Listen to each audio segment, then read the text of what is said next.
કે પંજાબ જેવી હાલત થવાની શિવનગરની જો આ લોકો કડક કાર્યવાહી નહીં કરે ને ડ્રગ્સ આપણે ભાઈ આપણે સાંભળો, આપણે જિલ્લા પોલીસ વાળા જોડેથી એક મિનિટ આપણે જિલ્લા પોલીસ વાળા જોડેથી શું ખાતરી જોઈએ તમે મને કહો, હું નહીં બોલું, તમે કહો.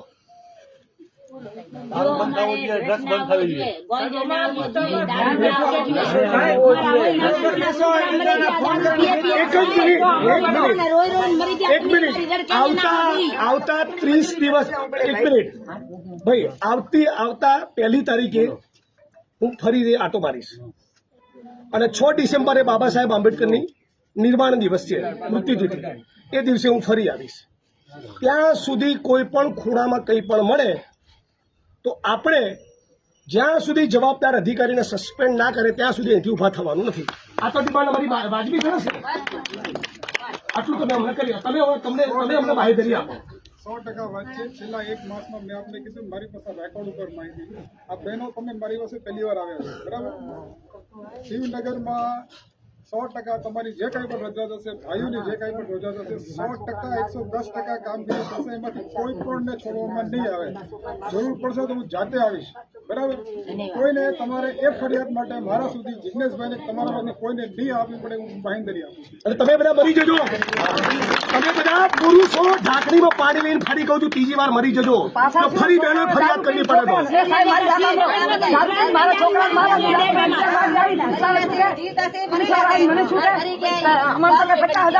તમારો છોકરો શું કરશે? તમારા 50,000 રૂપિયા અમારા છોકરાને મારો બાઇક ભાંગો, મારો ફોન ભાંગો. હું અહીં આવી રાતના 1 વાગ્યા સુધી બેઠી. મારા છોકરાને મારો, હું વિધવા બેન છું, મારા છોકરાને મારી નાખો. મારા છોકરીને તારો હાથ કેળો, હું ઘરે આવી કેમ નહીં પૂછવાનું છું કે અહીંયા તો 50,000 રૂપિયા 50,000 નથી પડતા. તમારામાંથી જેની બી ફરિયાદ હોય 2-4 દિવસ પછી 5 જણા જિલ્લા પોલીસ વડા શ્રીને મળી લેજો. મારી વાત સમજો, હું શિવનગરમાં જાતે આવીશ, તમને મળીશ, બરાબર? હું જાતે આવીશ, હું લોકો રેગ્યુલર કામ કરીએ છીએ. જાતે આવીશ, તમારે પણ નહીં આવવું પડે, હું જાતે આવીશ, એની બાંહેધરી. ઘણી ધમકી દે, ઘણી દારૂવાળા ધમકી દે. શું કે અમારા શંકરભાઈ ચૌધરી ચોડાવી નાખશે?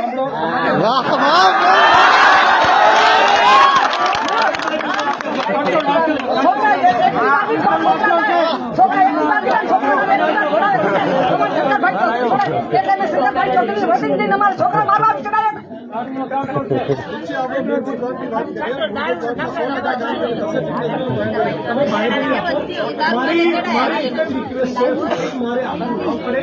ફરી બહેનો ફરિયાદ કરવી ન પડે એવું કરીને તમે થરાદ પોલીસ સ્ટેશનમાં અને જિલ્લા પોલીસ વડા તરીકે તમારી બધું ઉજવણી કરો એવું અમે ઈચ્છીએ છીએ.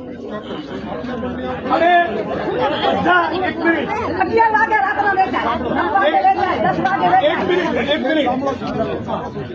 એક મિનિટ બધા પોલીસ કર્મી મિત્રોને કહું, મને ફરિયાદ કરવા બદલ કોઈ પણ પોલીસ કર્મીએ પોતાની આંખની ભ્રમર મારા માણસ સામે ઊંચી કરવાની નથી. શું કહું છું? તું તારી બદતમીજી કેસમાં ફસાવાની વાત તો ભૂલી જજો. આંખની ભ્રમર ઊંચી કરી તો તને છું ને હું છું.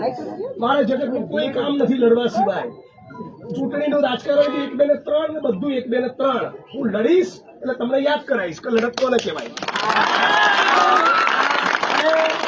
અને તમે પણ આ 1 મહિનાની અંદર સજડબમ ચોખ્ખું ચણાક ના થાય તો આનાથી 5 ગણી સંખ્યામાં 5,000 માણસો લઈને આવવાનું છે. એની તૈયારીમાં તમે રહેજો.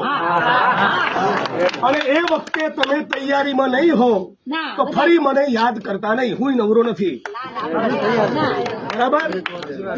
આટલું કીધું. તો આપણે વિનંતી કરીએ, અમે રજા લઈએ છીએ કે અપેક્ષા સાથે કે ફરી અમારે આવવું નહીં પડે. તારું વિજય સાહેબ બંગલા બનાવ્યા, બંગલા. અને એક મિનિટ ભાઈ, 1 મિનિટ. હવે પોલીસને જે કહેવાનું કહી દીધું તો તમે સાંભળો. 1 મિનિટ.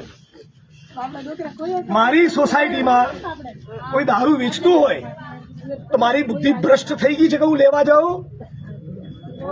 કોઈ ઝેરની દુકાન ખોલે તો લેવા જાવ છો? પોલીસને જયારે કહું છું ત્યારે તમને મજા આવે છે. દારૂના અડ્ડા એમને ચાલે, તમે પીતા નથી? બોલો.